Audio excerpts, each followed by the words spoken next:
चांद रात शरीयत इस्लामिया में लैलतुल जायजा कहलाती है और अल्लाह ताला जल्ला शानहू बंदों को इस रात नवाजता है कि पूरा महीना तुमने रोजे रखे और अब मैं तुम्हें उसका सिला अता करूंगा। और लैलतुल जायजा में अल्लाह ईदी अता करता है और बंदों को वो अता करता है जो वो सोच भी नहीं सकते कि हमारा मालिक हमें क्या क्या अता करता है। हर शख्स जो ईदी देता है वो अपनी ताकत के मुताबिक देता है ना। आपको भी बचपन में ईदी मिलती रही होगी, अब भी मिलती होगी, तो कोई 10 रुपए, कोई 20 रुपए, कोई 50 रुपए, लेकिन कोई ऐसा भी होता है कि जिसके पास फरावानियां होती है तो फिर उसकी ईदी तो उसकी ईदी होती है। तो हर शख्स अपनी कैपेसिटी के मुताबिक ही ईदी देता है ना। तो यार जब एक आम आदमी 10-20 रुपए दे देता है, लेकिन जिसको अल्लाह ने बड़ा नवाजा हो तो वो फिर 5 रुपए का नोट आपको देता है कि जनाब ये ईदी है आपकी, तो फिर अल्लाह कितनी ईदी देता होगा, वो कितनी करम नवाजियां फरमाता होगा। तो यार जब ईदी लेने का वक्त हो उस दिन हम बाजार में हो, जब ईदी लेने का वक्त, कुछ लोग अपने सारे काम और सारी खरीदारी चांद रात के ऊपर छोड़ते हैं कि उस रात को हम बाजार जाएंगे। कुछ लोगों को शौक होता है उस रात बाजार जाने का, हालांकि बाजार शर्रुल अमाकिन, बुरी जगह, सबसे बेहतर जगह अल्लाह के घर मस्जिद है और सबसे बदतरीन जगह बाजार है। तो मजबूरी के साथ बाजार में जाया जाता है। आपकी मजबूरी है कुछ खरीदना, और अगर आप कारोबार करते हैं तो आपकी मजबूरी है कुछ बेचना, ताकि आप उस खरीदो फरोख्त से अपने बच्चों का रिस्क कमा सकें या अपनी जरूरियात को वहां से जाके खरीद के ला सकें। तो वो मजबूरी है। तो मजबूरी के लिए आप वहां जा सकते हैं। हमें हुक्म दिया गया देर से जाओ जल्दी वापस आ जाओ। मस्जिद में हुक्म दिया गया है जल्दी जाओ देर से वापस आओ। और हमें पता है कि चांद रात को रश कितना होता है और हम उसी वक्त के लिए सारे काम छोड़े हों जबकि कंधे से कंधा छू रहा होता है और मर्द और जन का इख्तलात भी वहां होता है।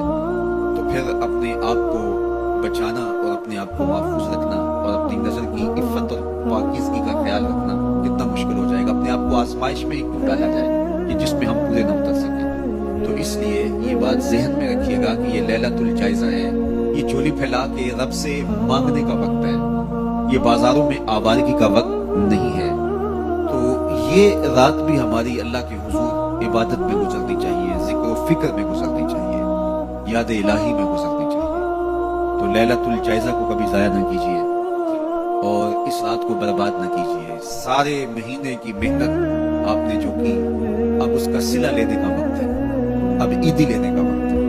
तो ईदी लीजिए अपने रब से, झोलियां फैला फैला के लीजिए, उससे खैरात मांगिए, उसकी करम नवाजियां और उसकी रहमतें तुम्हारे ऊपर बरसेंगी, तो उनको अपने दामन में समो लीजिए। तो अपनी जरूरियात के लिए और वक्त निकालिए। और ईद का दिन भी अल्लाह ने हमें 5 नमाजों के अलावा एक इजाफी नमाज ईद की इबादत पर वाजिब की है। ईद के दिन तो लोग फर्ज नमाजें छोड़ देते हैं, जबकि ईद के दिन फर्ज नमाजों के अलावा एक इजाफी नमाज रखी गई है। तो ये हमारा इम्तिहान था, हमारे 1 महीने की जो ट्रेनिंग हुई थी, उसके बाद आज जोहर के वक्त, आज ईद के दिन फजर के वक्त, आज असर और मगरब के वक्त देखना था कि उसका असर हमारी रूह में कितना उतरा है।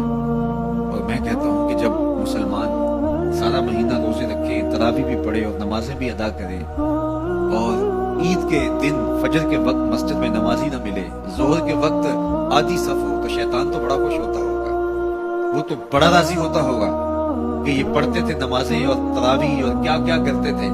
पता चला ना कि इनके अंदर कुछ भी नहीं उतरा और ये जहां खड़े थे उससे भी नीचे लुढ़क के आ गए। तो शैतान को कभी खुश ना होने देना। अल्लाह के हुजूर सख्तुई और कामयाबी के लिए दुआ मांगते हुए माह सियाम से रुखसत हो। ये घड़ियां अल्लाह ने नसीब की, गिनती के दिन इन्हें कहा गया, तो ये गिनती के दिन यूं ही बीत जाते हैं और इसी तरह पूरी जिंदगी बीत जाती है।